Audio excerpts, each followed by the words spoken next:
నాకు అభివృద్ధి బాగానే నచ్చిందండి. రోడ్లు అయ్యి లేకపోతే ఇంతకుముందు రోడ్లు అయ్యి మాత్రమే, ఇప్పుడు రోడ్లు అయ్యి బాగానే ఉన్నాయి. పథకాలకి అలవాటు పడతాయి కన్నా పథకాలు లేకుండానే మంచిది. దేశం బాగోవాలి, మన రేట్లు అయ్యి కొంత అనుకూలంగా ఉంచాలి తప్ప పథకాలకి ఆశపడకూడదు ఎవరైనా సరే. ఎలా ఉంది బాబాయ్ గారు? ఒక పక్కేమో ప్రభుత్వాలన్నీ కూడా ఇప్పుడున్న కూటమి ప్రభుత్వం కేంద్ర ప్రభుత్వంతో కలిసి అమరావతి పైన ఫోకస్ పెట్టింది. ఖచ్చితంగా అయి తీరుతుంది, చట్టభద్రత కల్పిస్తామని లేఖ కూడా రాసింది రీసెంట్గా. వాళ్ళు కూడా ఓకే అని అంటున్నారు. గజిట్ తీసుకొస్తే గజిట్ ఏదైతే ఉందో చట్టభద్రత కల్పించి ఈసారి అమరావతిని కదిలిచ్చే పని ఉండదు అంటున్నారు. కదిలించకూడదు, ఇచ్చేదంటే చేస్తారు, అలా చేయాలి. మరి ఇచ్చేదంటే నిజంగా అమరావతి రైతులు కానీ ప్రజలు కానీ ఎన్నాళ్ళు పోరాడారో మీకు తెలుసు. వాళ్ళ గురించి మన అందరికీ తెలిసిందే. వాళ్ళని పోరాడి అసలు వాళ్ళని ఓదార్చులే లేకపోయారు ఇప్పుడు దాకా కూడా. తదుపరి చూసుకుంటే ఒక పక్కేమో పవన్ కళ్యాణ్ గారు, ఆయన పనితీరులు ఎలా అనిపిస్తున్నాయి? ఆయన డిప్యూటీ సీఎం కదా. పర్వాలేదు, ఆమె ఉన్నట్టు బాగానే ఉన్నట్టు కనిపిస్తుందమ్మా. మరి జగన్ గారు కూడా మళ్ళీ ప్రజల్లోకి వస్తాను 2027 నుంచి పాదయాత్ర అంటున్నారు. ఏమైనా జమిలీ ఎలక్షన్స్ ఏమైనా వస్తాయి అంటారు లేకపోతే మధ్యలో? మనకు అంతగా తెలియదు కానీ ఎలక్షన్లో అటు నుంచి పెద్ద అంతగా తెలీదు. వస్తే మరి ఆయన మంచి మంచి చెప్తే రావాలి మళ్ళీ జాగ్రత్తగా. కానీ వీళ్ళు బాగా చేస్తున్నారు. పథకాలు మాత్రం పెట్టుకుని ఉంటే పిల్లల్ని డబ్బులు ఈ పథకాలకు ఆశపడిపోయి ఉండకుండా ఉంటే సాల్వ్ అయ్యా. మరి ఈ మే నెలలోనే 3 పథకాల దాకా ఇవ్వాలి. ఒకటేమో తల్లికి వందనం, రైతులకు పెట్టుబడి సాయం, అయితే గీతే మరి మహిళలకు ఉచిత బస్సు ప్రయాణం. మరి ఉచిత బస్సు ప్రయాణం మాత్రం అది ఇష్టం లేదు. జుట్లు పట్టుకుని కొట్టుకుంటారు. ఆ ప్రయాణం అన్నది తీసేసినా పర్వాలా. మరి అమ్మ ఈ మాట ఇచ్చాడు కాబట్టి అది ఇవ్వాలి. జగన్ గారు ఏమంటున్నారంటే సప్త సముద్రాల అవతలు ఉన్న మమ్మల్ని ఇబ్బంది పెట్టిన ఇప్పుడు ఈ ప్రభుత్వంలో ఎవరైతే ఇబ్బంది పెడుతున్నారో మేము నెక్స్ట్ మా హయాం వస్తే ఊరుకోము, నేను రాసుకుంటాను పేపర్లో, మీరు కూడా రాసుకోండి అని కార్యకర్తలకు అంటున్నారు. ఎందుకంటారు? ఆయన బాధ అయింది. ఇబ్బంది పెడితే మరి ఎవరన్నా అంతే. ఇబ్బంది పెట్టడం అనవసరం, పనులు తీసుకుని తప్ప ఇబ్బంది ఒకరిని ఇబ్బంది పెడితే ఇబ్బంది పెట్టిన వాళ్ళకి బాధే కదా. వీళ్ళకైనా వాళ్ళకైనా ఎవరికైనా తెలుగు. అదే పిఎం ఫుల్ సపోర్ట్ ఉంది కాబట్టి అవుతుంది సార్. మరి చూసుకుంటే ఈసారి గజిట్లో నోటిఫికేషన్ పాస్ చేస్తే, గజిట్ వచ్చి పార్లమెంట్లో బిల్ పాస్ చేస్తే అమరావతి ఎక్కడికి కదిలిచ్చే అవకాశం లేదంటున్నారు. ఎక్కడ కదిలించేది ఏముంది? అమరావతి ఎక్కడెక్కడ కడుతున్నారు, కదిలించేది ఏముంది? క్యాపిటల్ అటు ఇటు షిఫ్ట్ చేస్తూ ఉంటున్నాయి ప్రభుత్వాలు వచ్చినప్పుడల్లా. కేంద్రం కూడా ఎప్పటికప్పుడు ఏ ప్రభుత్వాలకు అండగా ఉండినా కానీ మీ ఇష్టమే అంటున్నారు కదా.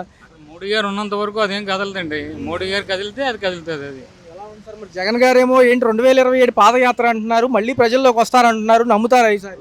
ఎవరో ఏ పార్టీ వాళ్ళు పాదయాత్ర చేసినా కొంత సానుభూతి పెరుగుతుంది.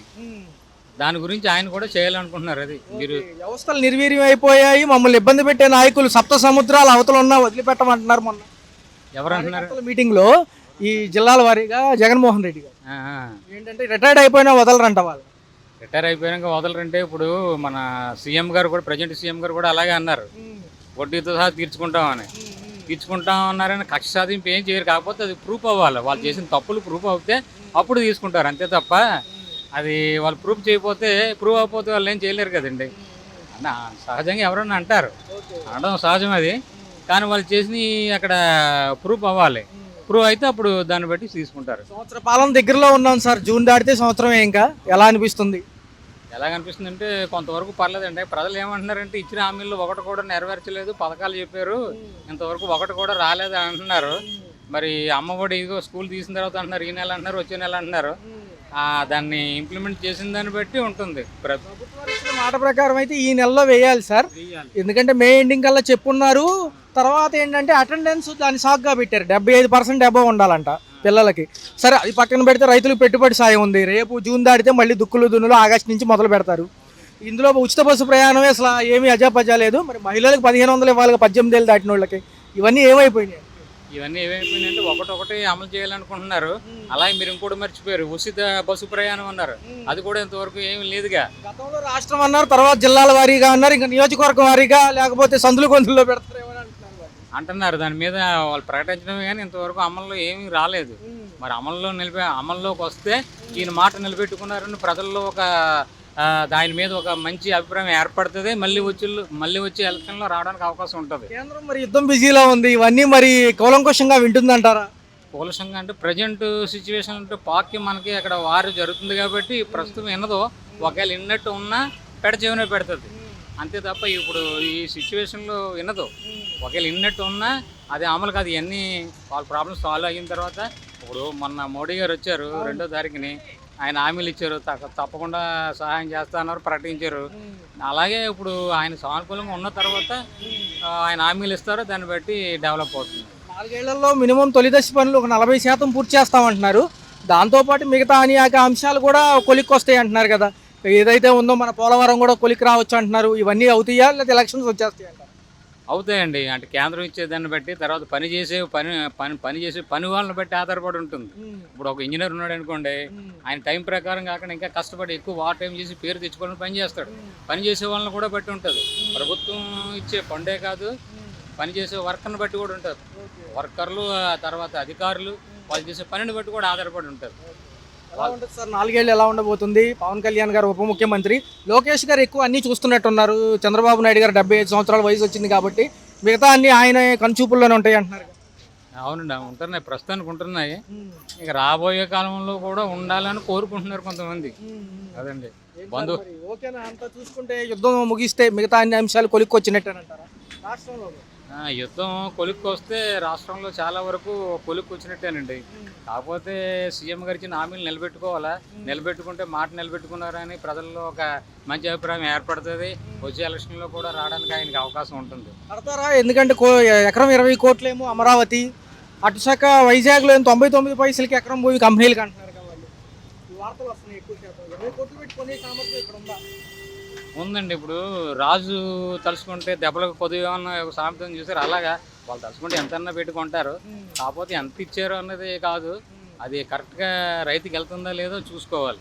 ఎలా ఉంది ప్రభుత్వ పరిపాలనకు సంబంధించి? సంవత్సర పాలన దగ్గరలో ఉన్నాం. రేపు జూన్ 13కు సంవత్సరం అవుతుంది. ఎలా అనిపిస్తుంది? మంచిగా చెప్పినట్టుగా అమరావతి పోలవరంతో పాటు అభివృద్ధి ఉంటుంది అంటున్నారు. కొంచెం డబ్బులు రాగానే సంక్షేమం కూడా అమలవుతుంది అంటున్నారు. డబ్బులు రాకుండా ఏమున్నాయి, డబ్బులు వస్తున్నాయి కదా, బయట నుంచి తీసుకున్నారు. అభివృద్ధి సంగతి తెలియదే ఉంది.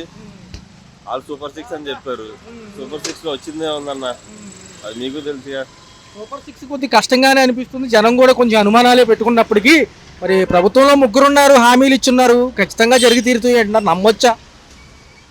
ప్రభుత్వంలో 3 ఉన్నారంటే అసలు ఆ 3లో ఎవరు అసలైన నాయకుడు, ఎవరు సీఎం అనేది కూడా తెలియని పరిస్థితి ఉంది. లోకేషా, చంద్రబాబు నాయుడు గారా, లేకపోతే ఆయన పేరేంటి, ఆయన ఏదైతే ఉందో ఈయన 75 సంవత్సరాలు వచ్చినాయి కాబట్టి లోకేష్ గారే కొంచెం పట్టపగ్గాలు చూస్తున్నట్టుగా అనిపిస్తుంది. ఏదైతే ఉన్న అన్ని కూడా అంశాలు ఆయనే నిర్ణయం తర్వాత చంద్రబాబు దగ్గరికి వస్తున్నాయి. 200% అదే జరుగుతుంది. పవన్ కళ్యాణ్ కంటే లోకేషే బెటర్ పొలిటీషియన్ అంతే. ఎలా ఉంది మరి? మాజీ ముఖ్యమంత్రి గారు కూడా కసరత్తు చేస్తున్నారు.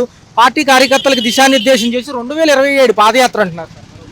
2027 పాదయాత్ర అంటే అది మళ్ళీ జగన్ హవా నడవటం అన్నది, అందులో ఆలోచన ఏం లేదు.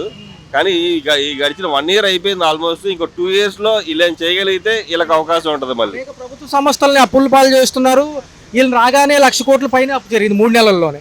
అప్పుడు గతంలో ఈయన అప్పులు చేశారని ఈ ప్రభుత్వాలని, మరి ఇప్పుడు ఎలా సంక్షేమం నడవాలంటే అప్పులు తప్పదే కదా. అలా చిన్న 11 నెలల ప్రభుత్వ పరిపాలన ఎలా ఉంది? రేపు సంవత్సరం కాబోతుంది కదా, ఎందుకంటారు? పెన్షన్ కానీ ఇవన్నీ కరెక్ట్గా వస్తున్నాయా? ఎలా ఉంది? గ్యాస్ సిలిండర్ డబ్బులు టయానికి పడుతున్నాయా? నాకు గ్యాస్ లేదుగా. ఎలా ఉంది? కూటమి ప్రభుత్వంలో 3 ప్రధాన నాయకులు ఉన్నారు, పవన్ కళ్యాణ్, లోకేష్, చంద్రబాబు గారు. ఎలా అనిపిస్తుంది? గతం బాగుంది, ఇప్పుడే బాగుంది? ఇప్పుడే బాగుంది. అప్పుడేమో జగన్మోహన్ రెడ్డి గారు నవరత్నాలు 9 పథకాలు, ఇప్పుడేమో 6 పథకాలు, సూపర్ 6. ఏ శిక్ష ఏదైనా కానీ ఎవరైనా ఆయన చేసిన ఏం చేస్తే ప్రజల్ని కాపాడాలి కదా. ఈయనేమో అమరావతి పైన ఎక్కువ శాతం ఫోకస్ పెట్టారు, మరి ఆయనేమో ఆ సంక్షేమాల మీద ఫోకస్ పెట్టారు. ఎవరు బాగా ఇచ్చారు? దానికి మనం ఏం చెప్పగలుగున్నా? వాళ్ళంతా వాళ్ళు ఆయన నాకు తెలుసు, ఈయన తెలుసు. నడి మధ్య మనకేం తెలుసు? అది కడతారో కట్టరో, కట్టితేనే మంచిది. ఇప్పుడు కడితేనే మంచిది కదా. ఈ నెలలో 2 పథకాలు రావాలి. పిల్లలకు 15,000 డబ్బులు, తల్లికి వందనం పేరుతో. దాంతోపాటు మహిళలకు ఉచిత బస్సు ప్రయాణం ఒకటి ఉంది. ఇంకోటి చూసుకుంటే రైతులకు పెట్టుబడి సాయం కేంద్రం ఇచ్చే డబ్బులతో కలిపి ఇవ్వాల్సి ఉంది. ఎలా అనిపిస్తుంది? ఇస్తారా లేకపోతే టైంగా? టీవీలో రాత్రి చెప్పాడుగా, పిల్లలకైనా అమ్మఒడి పడతాను అందుగా. మరి ఎలా ఉంది? అమరావతికి కూడా చట్టభద్రత ఇస్తామంటున్నారుగా కేంద్రం, పార్లమెంట్లో బిల్లు పాస్ చేసి. అది అంటే వాళ్ళెట్టో మనం ఏం చేయగలిగినా మనం చేతేది కాదు. మనం అది చేస్తాడు చూస్తుంటే మన వాళ్ళు ఏమైంది వాళ్ళెట్టో. బిల్లులు, నిత్యావసర సరుకుల ధరలు ఎలా ఉన్నాయి? కరెంటు బిల్లు బాధుడు, కరెంటు బిల్లు బాధుడే. మరి బస్సు ఎక్కుతున్నాడు, కరెంటు బిల్లు బాగా పడుతుంది, బాగా వేస్తున్నారు. నిబద్ధతగా చేస్తున్నారా? పవన్ కళ్యాణ్ గారు కూడా ఉన్నారు, సినిమాల నుంచి వచ్చారు ఆయన కూడా ఈసారి. ఎవరిది వాళ్ళు అండి, మనం ఏం చెప్పగలం కూడా మనం ఏం చెప్పలేము. 2027 పాదయాత్ర జగన్ గారు అంటున్నారు మళ్ళీ. ఏమో ఏం చేస్తేనే మంచిది, చేయకపోతే ఎట్లా వాళ్ళు ఎటువంటి మనది ఏమోనండి. వానలు బట్టే కదండి, వానలు బాగా పడి కూరగాయల ధరలు తగ్గుతాయి, వానలు అయితే మండుతాయి, పర్ర మీడియంగానే ఉంది, అది ఇబ్బంది. ఒక కరెంట్ ఛార్జీలు ఎలా అనిపిస్తున్నాయి? సరే సమ్మర్ పక్కన పెడితే కనుక గతం కంటే ఇప్పుడే బాగుందా, గతమే బాగుందా? మిడిల్లో ఉంది, అంత ఎక్కువ లేదు తక్కువ లేదు. వాళ్ళు చేసి వీళ్ళు సరి చేస్తున్నారు, వీళ్ళు చేసినవి ఏమో మరి తర్వాత గవర్నమెంట్ వచ్చి బయటకు వస్తాయి. ఈ ప్రస్తుతానికి బాగానే ఉంది. ప్రభుత్వాలు కొంచెం ఖజానా లోట్లో ఉన్నప్పటికీ అమరావతి మీద ఎక్కువ ఫోకస్ చేస్తున్నారు సార్. మోడీ వచ్చిన వెంటనే కూడా రియల్ ఎస్టేట్ భూమి గురించి ఆలోచిస్తున్నారు, పెరిగే అవకాశాలు ఉన్నాయి అంటున్నారు. ఒకవేళ పెరిగితే ఎలా ఉంటుంది అంటారు? త్వరితగతిన అవుతాయి అంటున్నారు కదా 4 ఏళ్లలో. పెరిగినా తిరిగినా సామాన్య వాళ్ళకి ఒకలాగే ఉంటుంది కదా, ఉండేవాళ్ళకే కొంచెం వాళ్ళకి మెరుగ్గా ఉంటుంది. మామూలు వర్కర్స్ జీతాలు అవి పెంచి ఆఫీసులు అవి పెడితే వాళ్ళు జీవనోపాధి బాగుంటుంది, ఎవరు బతకాళ్ళు బతుకుతారు. ఈ నెలలో 2 పథకాల దాకా రావాలి సార్. గట్టిగా చూస్తే రైతులు పెట్టుబడి సాయంతో పాటు తల్లికి 15,000 డబ్బులు కొంచెం 2 దఫాలుగా ఇస్తామంటున్నారు. పర్లేదు, స్కూల్స్ ఓపెన్ అయ్యే టయానికి ఇస్తామంటున్నారు. స్కూల్ ఓపెన్ కొంచెం పిల్లలకి తల్లిదండ్రులకు కూడా కొనుక్కునే కానీ ఆ ఇచ్చిన సాయం కాసిన డబ్బులు కొనుక్కుంటారు. మాజీ ముఖ్యమంత్రి గారు కూడా సభా సమావేశాలకి సిద్ధమవుతున్నారు. మరొకసారి కార్యవర్గాలతో బలోపేతం చేయడానికి పాతగా ఓడిపోయిన వాళ్ళందరూ పక్కన పెడతామంటున్నారు. ఎలా అనిపిస్తుంది? ఏదైనా అవకాశం ఉంటుంది ఆయనకు కూడా, మాజీ ముఖ్యమంత్రి? అవకాశం అనేది ఏముంది, వీళ్ళు చేసే పనులు బట్టే ఉంటుంది. స్థానికంగా ఉన్న ఎమ్మెల్యే కవర్ చేసుకొని ప్రజలతో మమేకమై వెళ్తే బాగుంటుంది. గతంలో ఓడిపోవడానికి కారణం నేను కార్యకర్తలను పెడచేమని పెట్టాను, ఎవరిని సరిగ్గా పట్టించుకోలేదు, అందుకని ఈసారి అలా జరగనే ఎన్నో చెప్తారు ఎంతోమంది. ఉండగా సరి చేసుకొని శుభ్రంగా చూసుకుంటే మన ఫ్లోటింగ్ అయినప్పుడు మరి ఆయన చంద్రబాబు కాబట్టి రేపు తెల్లవారులు ఉండి చేశాడు. అలా చేసిన వాళ్ళు ఎవరున్నారు స్థానికంగా చెప్పండి? అయినట్టుగానే అవి చేసిన వాళ్ళు చేసినట్టు అంటారు, చేయలేని వాళ్ళు చేయలేని అని చెప్తారు. తదుపరి ఎలా ఉంది సార్? 4 ఇయర్స్లో అమరావతి అవుతుంది అంటున్నారు. ఈసారి అమరావతి ఎక్కడే జరుపుకోకుండా, అంటే క్యాపిటల్ పద్దాక విశాఖపట్నం అని ఎక్కడైనా మార్చుకోకుండా ఒకే అమరావతి ఉండేటట్టు పార్లమెంట్లో బిల్ పాస్ చేస్తామంటున్నారు. గజెట్ కూడా తీసుకొస్తే మంచిదేగా, పిల్లల ఫ్యూచర్ బాగుంటుంది. ఉపాధి అవకాశాలు వేరే స్టేట్కి వెళ్ళిపోతున్నారు, ఇక్కడ ఉన్న చదువుకున్న పిల్లలు అందరూ ఇక్కడే చేసుకో, తల్లిదండ్రుల కళ్ళ ముందు ఉంటారు. మరి వాళ్ళు ఎన్నో ఎకరాల పొలాలు ఇచ్చి పిల్లల్ని వేరే స్టేట్లు పంపించాలంటే దేశాలు దాటి వెళ్ళిపోతున్నారు. మరి ట్రంప్ ప్రభుత్వం వచ్చినాక మరి ఘోరంగా ఉంది. వీళ్ళేమో అప్పులు చేసి పంపిస్తున్నారు, వాళ్ళేమో పంపించేస్తున్నారు. అదే అండి, అన్ని బాగుంటుంది వస్తే.